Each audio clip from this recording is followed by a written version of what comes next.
अस्सलाम वालेकुम friends, welcome back to Top Smarties. Drama serial Namak Haram. आखिरकार मुरीद ने जो सोचा वैसा ही किया। वो अब ऑफिस में और घर में दोनों में ही मुलाजमत करेगा और हर जगह पर अपना हुक्म चलाएगा। वो बुरी तरह से अमीन कुरैशी को गिराना चाहता है, जिसकी शुरुआत वो कर चुका है क्योंकि वो ऑफिस में अपने कदम जमाने वाला है। अब यहाँ पर अस्मा भी अपनी जिम्मेदारियों को समझने लगी है। वो कुदरत के फैसले को मान चुकी है। इसलिए तो पहला दिन था जो ऑफिस जाने का मुरीद का, उसके लिए नाश्ता बनाती है और फिर उससे इजहार अफसोस भी करती है क्योंकि मुरीद हर वक्त अपने माँ बाप की तस्वीर के सामने खड़ा रहता है। तो वो कहने लगी, आपकी अम्मी बहुत जल्दी चली गई, बहुत अच्छी औरत थी वो, मैंने उन्हें बचपन में देखा है, बहुत ही हमदर्द थी हमारी वो। यहाँ पर मुरीद को सब कुछ पिछला याद आने लगा कि अमीन कुरैशी की वजह से ही तो वो जल्दी इस दुनिया से रुखसत हो गई। इसलिए गुस्से में फौरन ही उठकर नाश्ते की टेबल से चला जाता है। अस्मा को समझ नहीं आई कि आखिर मुरीद का ये रवैया अचानक कैसे बदला, लेकिन अब आहिस्ता ही आहिस्ता अस्मा को हर बात की समझ आएगी। दूसरी तरफ एमल ने भी तो मुरीद के लिए काफ़ी मुश्किल खड़ी कर दी।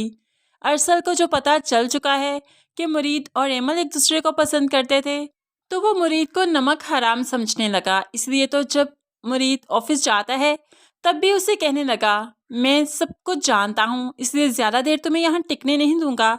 बहुत बड़े नमक हराम हो तुमने अपने ऊपर जो नमक हलाली का होल चढ़ा रखा है, बहुत जल्द उतार कर फेंक दूंगा।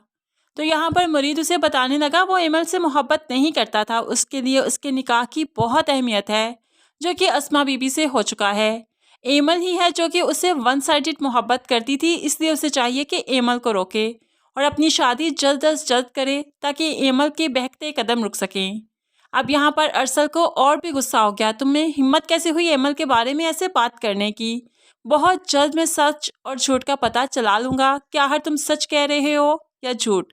लेकिन मुरीद को इससे कोई फर्क नहीं पड़ता। दूसरी तरफ एमल ने अस्मा को भी सब कुछ बता दिया, जो कि अस्मा को बहुत गुस्सा आया कि जब मोहब्बत तुमसे करता था तो शादी मुझसे क्यों की। यहाँ पर एमल ऑफिस में फोन करते हुए मुरीद को भी सब बता देती है कि उसने अस्मा को सब कुछ बता दिया। अस्मा बहुत जल्द ये रिश्ता खत्म करेगी और फिर मुरीद को एमल से ही शादी करनी होगी। मुरीद को एमल पर बहुत गुस्सा आया। अब वो अस्मा के पास भी जाता है तो अस्मा को भी मुरीद पर बहुत गुस्सा है, उस पर चिल्लाने लगी।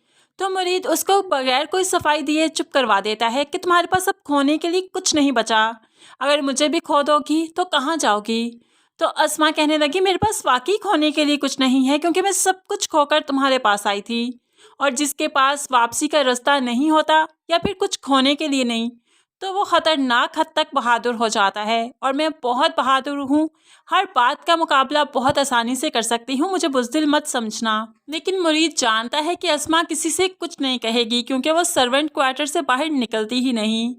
दूसरी तरफ मलाइका चाहती है कि अमीन कुरैशी उससे शादी कर ले, लेकिन अमीन कुरैशी जो ये सब कुछ नहीं कर रहा, तो वो भी अब धमकाने लगी कि अगर तुम उससे शादी नहीं करोगे तो औरत जब अपने दायरे से बाहर निकलती है तो बहुत खतरनाक हो जाती है, मैं तुम्हारे लिए बहुत मुश्किल खड़ी कर सकती हूँ। जिसके लिए अमीन कुरैशी मुस्कुराने लगा, धमकी दे रही हो मुझे? लेकिन अब यह मलाइका धमकी नहीं दे रही।